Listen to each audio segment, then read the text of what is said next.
The president's announcement was a surprise, but diplomats had worked for years to bring home Alan Gross. Margaret Brennan is at the State Department. She's following that part of the story. Margaret, good morning.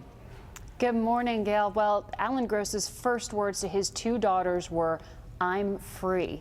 He had been sentenced to 15 years in jail and charged with crimes against the Cuban state. A mob of well-wishers greeted Alan Gross just after he landed outside Washington, D.C.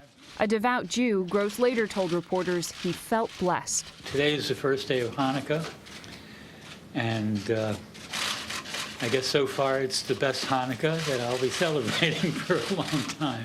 Imprisoned in 2009, the Cuban government charged Gross for crimes against the Cuban state and sentenced him to 15 years. He'd lost 100 pounds, vision in his right eye, and 5 of his front teeth. God bless you and thank you. It was crucial to my survival, knowing that I was not forgotten.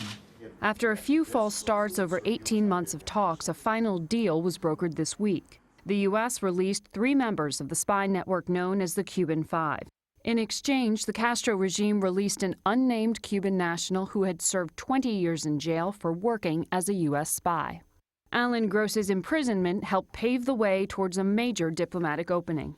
President Obama announced that the first step will be allowing Cuban Americans to send more money to family in Cuba, and U.S. credit and debit cards will soon be accepted. Gross told reporters it was about time the two countries made up. 5.5 decades of history show us that such belligerence inhibits better judgment. 2 wrongs never make a right. Gross was greeted at the airport by John Kerry, who said he looks forward to being the first Secretary of State to visit Cuba in 60 years.